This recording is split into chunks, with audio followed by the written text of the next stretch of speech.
Hello friends, मैं हूं मानस। एक बार फिर से स्वागत है आपका लर्न फिल्म ऑनलाइन में। आज हम बात करेंगे मोटिफ और ले मोटिफ के बारे में। शायद आपने ये टर्म पहली बार सुने हो या शायद आपने पहले कहीं लिखे देखे हो, लेकिन आपको अंदाज़ा नहीं ये किस बारे में है और फिल्म मेकर मोटिफ और ले मोटिफ को स्टोरी टेलिंग में किस तरह से यूज़ करता है। तो आइए जानते हैं क्या होता है मोटिफ और ले मोटिफ।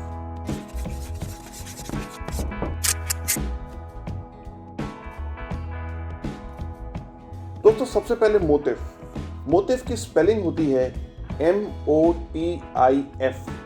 मोटिफ का मतलब होता है एक ऐसा रिकरिंग एलिमेंट, एक ऐसा एलिमेंट स्टोरी का जो बार बार उत्पन्न होता है, जो बार बार स्क्रीन पे आता है या जिसके बारे में बात की जाती है और वो हमारे नरेटिव को इन्हांस करता है, हमारी फिल्म के थीम को सपोर्ट करता है। तो मोटिफ कई तरह का होता है दोस्तों।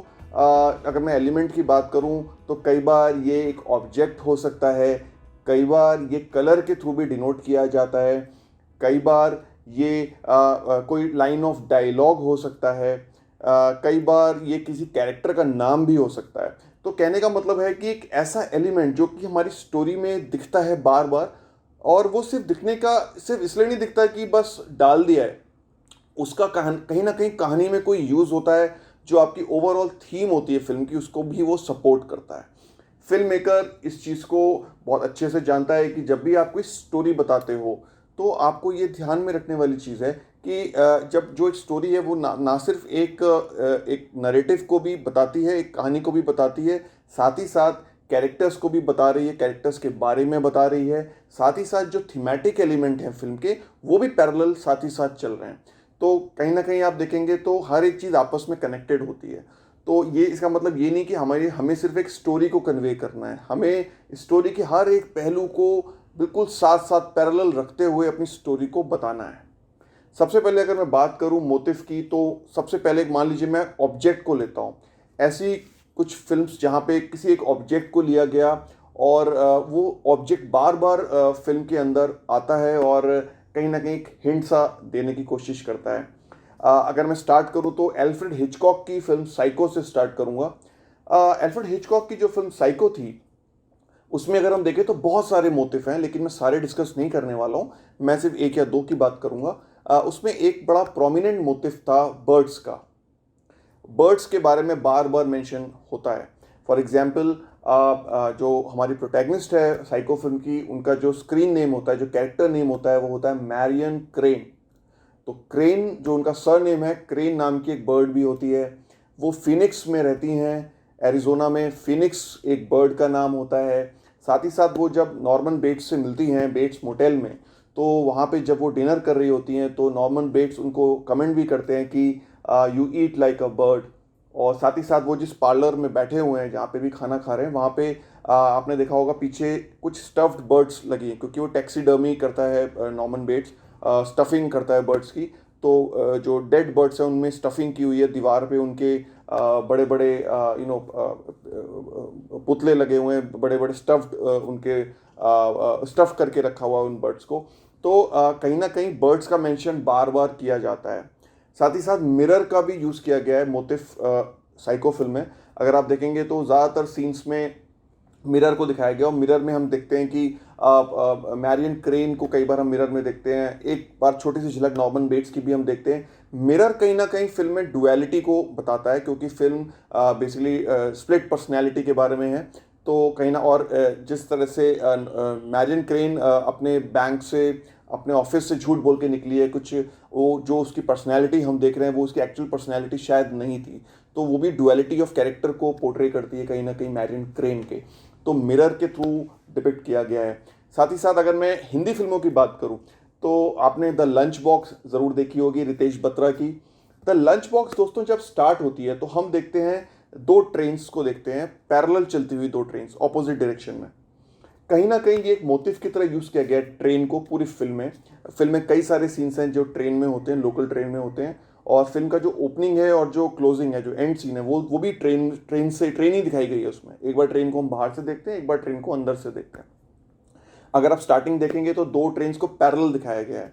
कहीं ना कहीं ये साजन फर्नांडिस और ईला की स्टोरी को डिपिक्ट करता है कि दोनों की जो नैरेटिव है पैरेलल चलते हैं पूरी फिल्म के थ्रू आउट। और जिस तरह से पैरेलल लाइंस कभी मिलती नहीं है, पैरेलल लाइंस कभी भी मिलती नहीं है, उसी तरह से ईला और साजन की कभी आमना सामना नहीं होता फिल्म में और उनकी लाइफ चलती रहती है। अगर आप ध्यान से देखें तो इसमें ट्रेन का जो पहलू है वो शायद ये भी बताता है कि जब भी आप किसी गलत ट्रेन में भी चढ़ जाएं तो आप कहीं ना कहीं अपने किसी ना किसी गंतव्य पे तो ज़रूर ही पहुंच जाएंगे। तो शायद फिल्म भी यही बताने की कोशिश कर रही है कि जिस तरह से लंच बॉक्स गलत गलत जगह डिलीवर हो जाता है, लेकिन कहीं ना कहीं साजिन और ईला को कनेक्ट भी कर देता है आपस में। तो मोटिव जो ट्रेन का है बहुत अच्छे से यूज़ किया रितेश बत्रा ने। अगर मैं बात करूं एक और फिल्म की तो दोस्तों आपने ज़रूर देखी होगी हेरा फेरी, प्रियदर्शन की फिल्म हेरा फेरी। अगर आप देखें दोस्तों तो उसमें टेलीफोन का मोटिव यूज़ किया गया है। टेलीफोन का जो उसमें रोल है, बेसिकली अगर आप देखें तो बाबूराव का जो टेलीफोन होता है स्टार गैराज में, वो हर बार उसमें रॉन्ग नंबर आते हैं, बाबूराव अपना आपा खो देते हैं, बार बार गुस्सा करते हैं, गाली देते हैं और कोसते हैं उस फ़ोन को। लेकिन थ्रू आउट द फिल्म अगर हम देखें तो फ़ोन जो होता है, जो टेलीफोन होता है, वो बाबूराव, राजू और श्याम, इन तीनों के जो किस्मत को खोलता है किसी ना किसी तरह से। और कहीं ना कहीं वो एक स्टोरी में, इस नरेटिव में एक बहुत ही इंपॉर्टेंट एक पहलू, एक बहुत ही इंपॉर्टेंट प्रॉप बन के निकलता है। तो टेलीफोन का जो मोटिव है वो भी कहीं ना कहीं यूज़ किया गया है हेरा फेरी में। इसके अलावा अगर हमने देखी हो जॉनी गद्दार फिल्म, उसमें कलर का मोटिव यूज़ किया गया है। कहीं ना कहीं जो रेड कलर है वो डोमिनेंट है थ्रू आउट द फिल्म। अगर आपने देखी हो फिल्म उसमें आप देखेंगे कि नील नितिन मुकेश के चाहे शेड्स हो, घर में बीन बैग्स हैं वो भी रेड हैं, जो चादर है वो भी रेड है। कहीं ना कहीं आप देखें तो अगर वो एक सीन दिखा रहे हैं कि जिसमें वो सैंडविच बना रहे हैं तो उसमें टमाटर है वो भी रेड दिख रहा है, बिल्कुल उसको फ्रेम में इस तरह से रखा गया है। साथ ही साथ जो जो एक शॉट होता है जिसमें 5 मछलियां दिखाते हैं ओपनिंग में, उन पर एक लाल रंग का सॉस पड़ता है, वो कहीं ना कहीं फोर शेडो करता है जो 5 का जो गैंग होता है वो किस तरह से आगे चलकर उनके साथ क्या होने वाला है। तो कहीं ना कहीं वो शायद ब्लड को भी दिखाता है, red is the colour of evil, वो ईविलनेस भी दिखाता है, वो बिट्रेयल भी दिखाता है।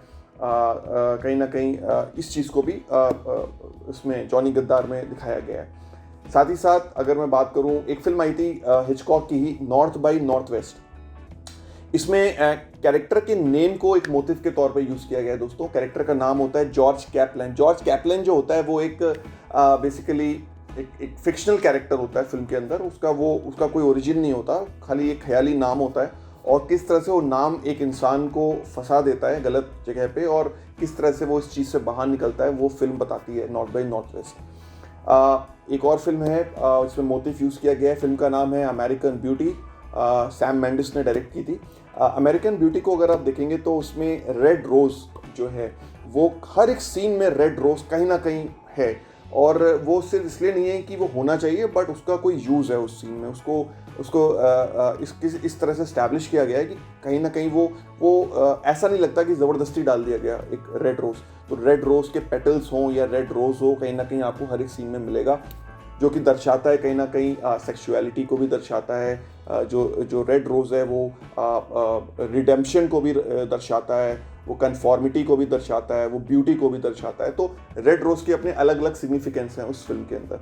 तो दोस्तों ये होते हैं बेसिकली मोटिव, जो शायद एक किसी भी फिल्म का डायलॉग हो सकता है, वो कोई कैरेक्टर हो सकता है, जैसा मैंने आपको स्टार्टिंग में भी बताया। सो ये डिपेंड करता है कि कौन सी रिकरिंग थीम है, जो कौन सा ऐसा एलिमेंट है जो बार बार उत्पन्न हो रहा है, जो बार बार स्टोरी में आ रहा है और कहीं ना कहीं वो इसको स्टोरी को इन्हांस कर रहा है, हमारी थीम को भी इन्हांस कर रहा है। तो दोस्तों ये था मोटिव। आइए अब जानते हैं ले मोटिव क्या होता है। ले मोटिव जो है दोस्तों वो मोटिव ही है, लेकिन ये एक बेसिकली एक रिकरिंग म्यूजिकल साउंड है। एक रिकरिंग का मतलब है कि जो बार बार आती है, एक ऐसी साउंड, एक ऐसा म्यूजिकल पीस जो बार बार स्टोरी में आता है और कहीं ना कहीं वो आपको एक कैरेक्टर के बारे में एस्टैब्लिशमेंट करता है। शोले में आपने देखा होगा एक रिकरिंग एलिमेंट है, जब गब्बर की एंट्री होती तो एक म्यूजिक बजता है जो बड़ा ही स्ट्रेंज म्यूजिक होता है। उस म्यूजिक के साथ ही हमें पता लग जाता है कि गब्बर सिंह कहीं ना कहीं है, आसपास है। साथ ही साथ एक बड़ा मज़ेदार यूज़ है जो मैंने ऑब्जर्व किया, हालांकि ये आपको कहीं मिलेगा नहीं अगर आप इसके बारे में पढ़ना चाहेंगे, शायद मुझे तो कहीं नहीं मिला, आपको मैं बताना चाहता हूँ अपने एक्सपीरियंस से। एक फिल्म आई थी गुलजार की अंगूर, बहुत ही मज़ेदार फिल्म थी, 1982 में आई थी। It was based on Shakespeare's play comedy of errors. और बेसिकली ट्विंस थे, पेयर ऑफ ट्विंस होता है, played by Sanjeev Kumar and Devendra Verma. एक मास्टर सर्वेंट एक साथ होता है और एक मास्टर सर्वेंट एक साथ होता है। दोनों का नाम सेम होता है। मास्टर का नाम अशोक होता है दोनों ही केसेस में, और दोनों ही केसेस में सर्वेंट का नाम बहादुर होता है।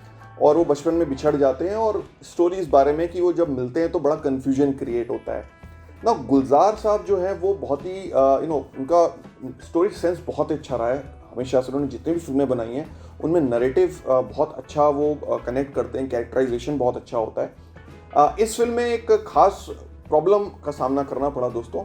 प्रॉब्लम ये थी कि जब आप एक मास्टर एक सर्वेंट जब तक अलग हैं दोनों साथ में, तब तक तो ऑडियंस को क्लियर होता है। लेकिन क्योंकि उन दोनों ने पूरी फिल्म में कपड़े भी सेम पहन रखे हैं, थ्रू आउट द फिल्म वो एक ही जैसे कपड़े पहने, मास्टर ने भी और एक ही जैसे कपड़े पहने दोनों सर्वेंट्स ने। तो जब ये दोनों आमने जब दोनों मिक्स हो जाते हैं, क्रॉस हो जाते हैं, जब इसका मास्टर इस सर्वेंट के साथ आ जाता है और ये मास्टर इस सर्वेंट के साथ चला जाता है, तो ऑडियंस को कैसे पता लगेगा कि कौन सा मास्टर है कौन सा सर्वेंट है।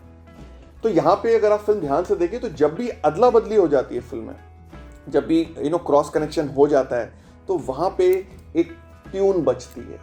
सुनिए ये ट्यून ध्यान से और समझिए मैं क्या कहना चाह रहा हूँ।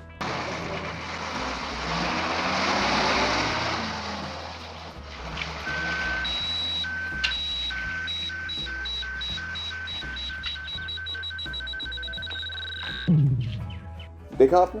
तो जब भी क्रॉस होता है, जब भी एक मास्टर दूसरे सर्वेंट को मिलता है, उनको फिल्म में अब ऑडियंस को कैसे कन्वे करेंगे कि ये कनेक्शन बदल गया है, यहाँ पे ये दूसरा मास्टर है दूसरा सर्वेंट है, तो ये ट्यून बजती है।